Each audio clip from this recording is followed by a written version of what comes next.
बहुत समय पहले की बात है। दक्षिण भारत के एक राज्य में एक समृद्ध और शांतिपूर्ण राज्य था। इस राज्य के राजा अमर शक्ति एक अत्यंत बुद्धिमान और योग्य शासक थे। उनके राज्य में सुख शांति थी, परंतु उन्हें एक चिंता थी। उनके 3 पुत्र बहुशक्ति, उदय शक्ति और अनंत शक्ति, जो अत्यंत आलसी और अज्ञानी थे। वे ना तो राज्य के कार्यों में रुचि लेते थे और ना ही कोई विद्या सीखना चाहते थे। राजा इस बात से बहुत चिंतित रहते कि उनके बाद राज्य की बागडोर कौन संभालेगा। राजा ने राज्य के प्रमुख पंडितों और विद्वानों से सलाह मशवरा किया, परंतु कोई भी उन्हें समाधान नहीं दे पाया। एक दिन राजा के मंत्री ने एक बुद्धिमान विद्वान का नाम सुझाया, विष्णु शर्मा। विष्णु शर्मा अत्यंत ज्ञानी और नैतिक शिक्षाओं में प्रवीण थे। मंत्री ने राजा को सलाह दी कि वे विष्णु शर्मा से अपने पुत्रों को शिक्षित करवाएं। राजा ने तुरंत विष्णु शर्मा को बुलवाया और उनसे निवेदन किया कि वे उनके पुत्रों को शिक्षित करें। विष्णु शर्मा ने राजा का आग्रह स्वीकार कर लिया, परंतु उन्होंने ये शर्त रखी कि वे 6 महीने के भीतर ही राजकुमारों को बुद्धिमान और योग्य बना देंगे। राजा ने शहर से ये शर्त मान ली। विष्णु शर्मा ने राजकुमारों को कहानियों के माध्यम से शिक्षा देने का निश्चय किया, क्योंकि कहानियों के माध्यम से नैतिक शिक्षा को सरलता से समझाया जा सकता है। इस प्रकार उन्हें 5 हिस्सों में विभाजित कहानियों की एक श्रृंखला सुनानी शुरू की, जिसे बाद में पंचतंत्र के नाम से जाना गया। ये 5 भाग थे: मित्रभेद, मित्र संप्राप्ति, काकोलुकी और लब्धप्राणस और अपरिचिक्तार। आज हम पंचतंत्र के पहले भाग मित्रभेद की कहानी सुनते हैं। सिंह और बैल की मित्रता और विश्वघात। बहुत समय पहले की बात है। एक घना जंगल था। उस जंगल में एक शक्तिशाली सिंह, जिसका नाम पिंगलंक था, राजा के रूप में रहता था। उसके साथ उसके 2 विश्वसनीय अनुसूचर भी रहते थे, दमनक और करटक, जो सिंह के मंत्रियों के रूप में कार्य करते थे। पिंगलंक हर दिन जंगल में शिकार करता था और अपनी प्रजा का पालन करता था।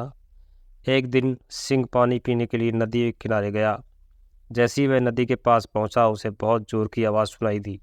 ये आवाज़ सुनकर पिंगलंक भयभीत हो गया।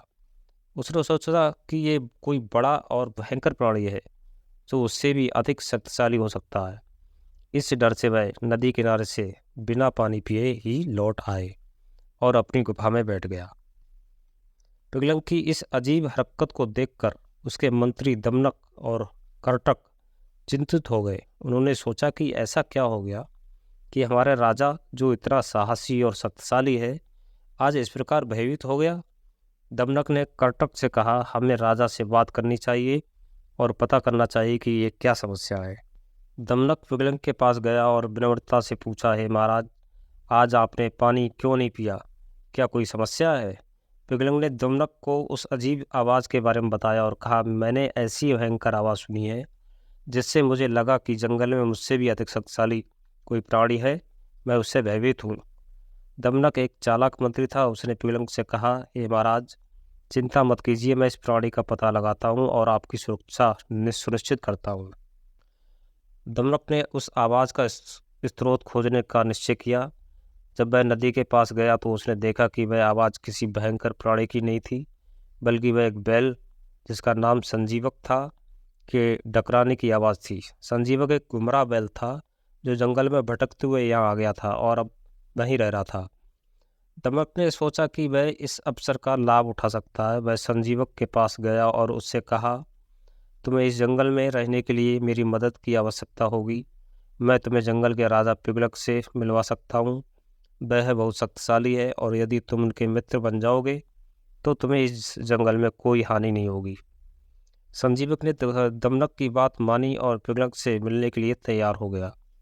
दमनक ने संजीवक को पिंगलक से मिलवाया और कहा, हे महाराज, ये संजीवक है, जो बहुत ही शांतिप्रिय और बुद्धिमान प्राणी है। वह आपकी मित्रता का इच्छुक है। पिंगलक ने संजीवक को मित्रता के लिए स्वीकार कर लिया। धीरे धीरे संजीवक और पिंगलक की मित्रता गहरी हो गई। दोनों साथ में समय बिताने लगे और एक दूसरे के साथ भोजन करते थे।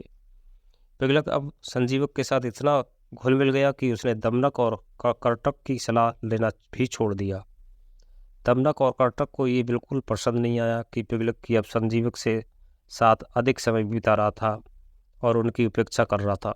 दमनक को ये भय था कि उसकी शक्ति और प्रभाव कम हो जाएगा, इसलिए उसने एक योजना बनाई। उसने पिगलक को और संजीवक के बीच मित्रता में दरार डालने की निश्चय किया। दमनक ने पिगलक के पास जाकर कहा, हे महाराज, मैं आपके लिए बहुत चिंतित हूँ। संजीवक आपका सच्चा मित्र नहीं है। वह आपके पीछे आपकी हत्या की योजना बना रहा है। वह सोचता है कि वह आपसे अधिक शक्तिशाली है और आपके स्थान पर राजा बनना चाहता है। पिगलक को ये सुनकर धक्का लगा।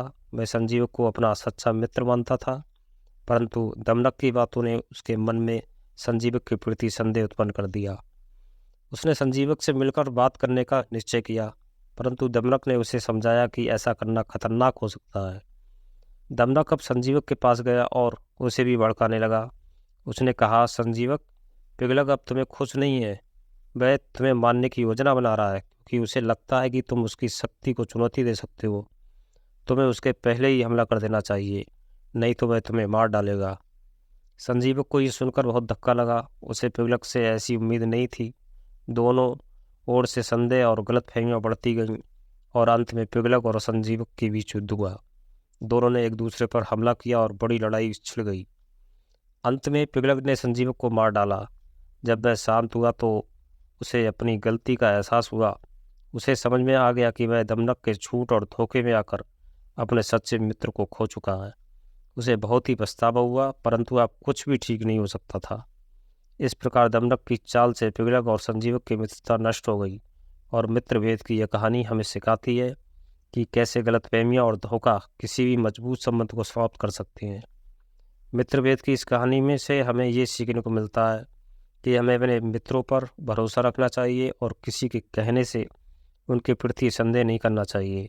संवाद और समझ से ही किसी भी संबंध को मजबूत किया जा सकता है। छल और धोखे से केवल विनाश होता है।